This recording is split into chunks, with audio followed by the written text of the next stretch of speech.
Alright, mga kababayan, mga kaibigan, mga katokis, mga kapots. Kamusta po kayong lahat? And once again, welcome po dito sa ating mumunting channel, Simply Tokis Vlog. Tayo po yung magbibigay ng maiksing komento, opinion at reaksyon sa mga mainit na usaping pang-politika sa ating bansa. Pag-usapan natin mga kababayan, ito pong current governor ng Cebu na si Pam Baricuatro,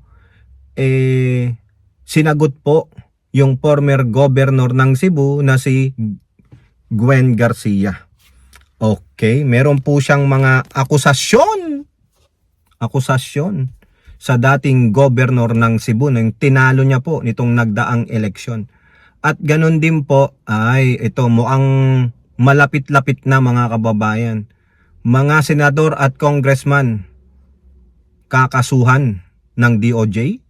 Yun po yung katanungan natin kasi po yung USEC ng DOJ na si anong pangalan nito? I forgot Reyes po ba, no? Correct me, o Andres, no? Correct nyo na lang ako kung tama, si USEC Andres, no? Ng DOJ may isiniwalat po. Okay, so shout out po lahat sa inyo and may God bless us all.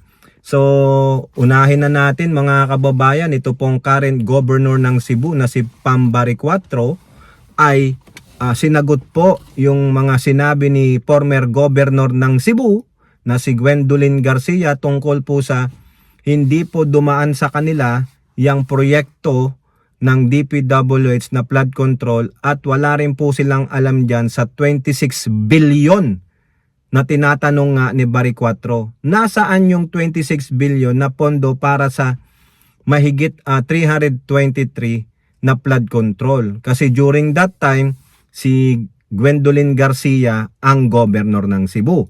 Maski na nung panahon ni Digong. So sabi niya, sagutin mo yan.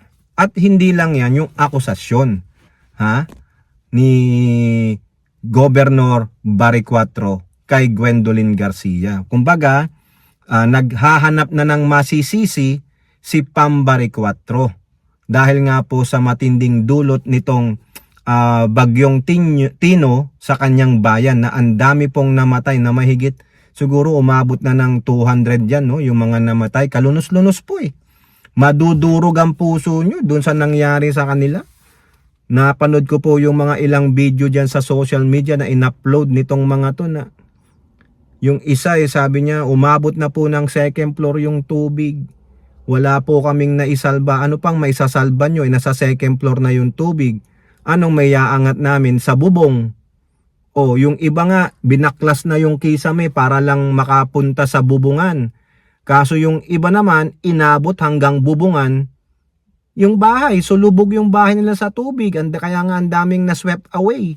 No? Kasi nga, kumbaga, hindi na-contain ng flood control yung dami ng tubig. No? Ang sabi ng Pangulo, flash flood. Ngayon, si Baricuatro, nilaglag niya rin si Digong. Nasabi niya, yung flood control na yan, nagsimula nung 2019 yan. Panahon ni Digong, nasaan ng pera na 26 billion mga kababayan. Ngayon, eto na, hanap sisi na. Sabi niya, this is not God-made disaster. This is not a natural disaster. This is a man-made disaster. Man-made pala yung disaster na yan. Gawa ng tao ang disaster na yan. Kumbaga, napadaan lang yung bagyo. Hindi po ang may kasalanan dyan ang Mother Nature, kundi ang tao. Maalala nyo yung sinabi ni former DENR Secretary Gina Lopez, ang yumaong Gina Lopez, sumalangit nawa. You destroy environment, you destroy everything. Yan po ang nangyari. Makikita nyo may mga larawan na meron pong kinalbo ang bundok. Meron pang proyekto. Yan po, iimbestigahan na yan. Yung Montezurimas o whatever yung proyekto dyan. Makikita nyo yung mga inanod na mga log. Yung mga log, mga kahoy, saan galing yun? Alam pa lang sa mga bahay-bahay, lumubog lang naman yung bahay. Di po ba? Saan galing yung mga log, yung mga kahoy-kahoy sa kabundukan? Naubos po yung ibang parte ng kabundukan at ito pa, Yung pinagkuhanan ng buhangin sa Dolomite galing din pala sa Cebu. Nak, Diyos ko. So mukhang tama naman si Pambari 4. This is not nature. This is man-made disaster. Dapat may managot. Tama naman siguro. No, kumbaga sa tingin natin, sa ating perception, naghahanap na ng masisisi si Bari 4. Sabi niya, anong bang gagawin ko? Awang-awa siya, dapat may managot. Dapat may managot. Accountability. Ano nangyari? Ngayon, ang pinupuntirya niya, number 1 niya, yung dating gobernador. Bakit? Kasi sabi, yung gobernador ang nagpapasya. Bakit? May quarrying, may mining na pinaburan mo ang mga kaalyado mo. Yung po yung sinasabi ni Bari 4, sa mga ulat, Diyan po sa politico.com.ph, meron pong ulat diyan. Nilista niya 5 bagay.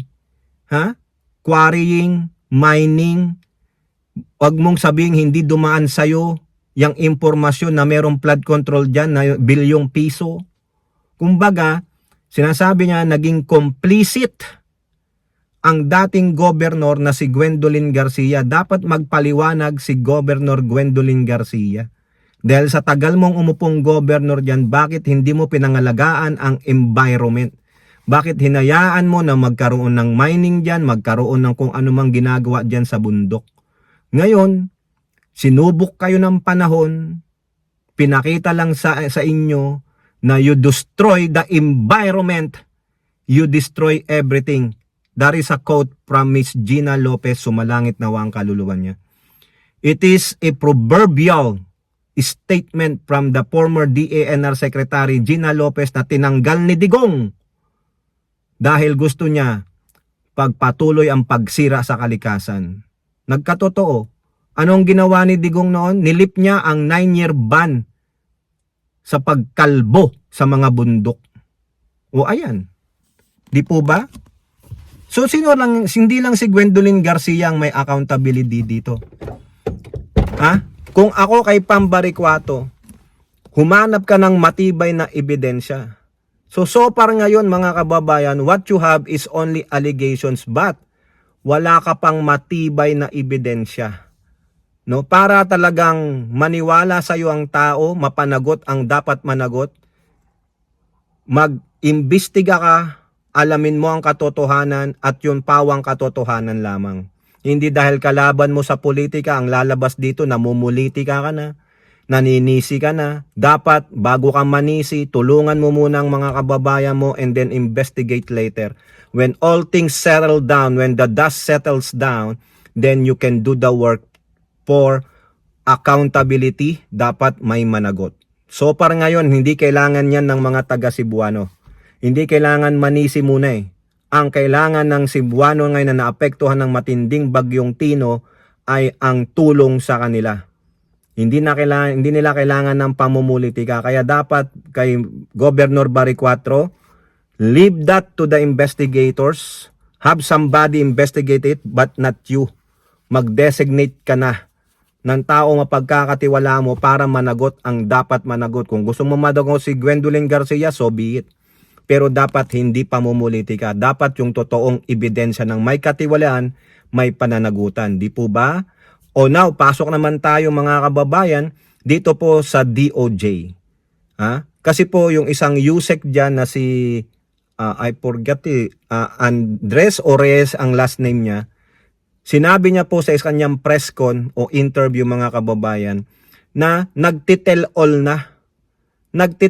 na yung mga kawani, yung mga dating mga kawani ng DPWH, yung mga engineers, sila Hernandez, Alcantara, Mendoza, si Bari 4 at ibang contractors, nagsasabi na sila kung sinong mga mambabatas tulad ng senador, congressman o iba pang politiko na nakipagsabwatan sa kanila para po nakawin ang pera ng bayan sa pamamagitan ng flood control scam ng mga ghost project at substandard. Sinasabi po ni USEC ng DOJ na yon na sa una, yung parang kinikwento lang muna yung flow, papano. Hindi muna nagbabanggit ng mga malalaking pangalan. Nung ikalawa daw na pag-uusap-usap, interview, yun na may nababanggit na pong mga pangalan ng mga senador, mga mambabatas o politiko. Kaya sabi nila, nung unang pinal namin ng mga kaso, sila muna, mga kontraktor, kawani ng gobyerno na tulad ng DPWH. Now, itong second batch ng papailan ng kaso, mga kababayan, kasama na may mga politiko na, may mga senador na, may mga congressman na at iba pa. Dahil mukhang binuka na po ng mga sangkot o nakalagay sa witness protection. Hindi po sila nasa state witness protection lang, pinangangalagaan ng kanilang buhay, baka naman ipatira, ipapatay. Binuka na nila ang kanilang mga bibig at sinabi na yung mga kasabwat. I guess it's about time. Tama po yan, mga kababayan, no? So kudos, no, for the meantime sa DOJ, dapat sana bago mag-Christmas magkatotoo na yung sinasabi ni DPWH Secretary Vince Dizon.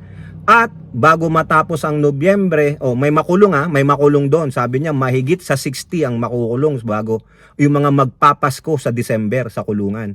Sabi naman ni Rimulya, bago matapos ang Nobyembre, meron kaming 6 na malalaking tao na pwedeng masampahan na ng kaso. Pero hindi niya binanggit kung sino yan. Pero alam naman natin yung ICI nagrekomenda na pailan ng mga kaso ang 6 na katao tulad ni Joel Villanueva, Jinggoy Estrada, yung dating representante ng Bulacan na si Uy, si Hernandez, si Alcantara, at saka si Sara Diskaya. Yan po yung 6. Hindi ko na alam kung kasama doon si JP Mendoza na isang engineer din ng DPWH sa Bulacan. So maganda po yan, no, mga kababayan. Abang-abang tayo. Itong inaasahan natin. Huwag padalos-dalos, huwag madaliin. Kailangan pulido. Pulido ang ikakaso, pulido ang mga ebidensya para hindi po silang makalusot. Kayo po, ano po ang inyong masasabi? Comment down below and don't forget to like and share. Hope to see you on next videos. Bye-bye. God bless.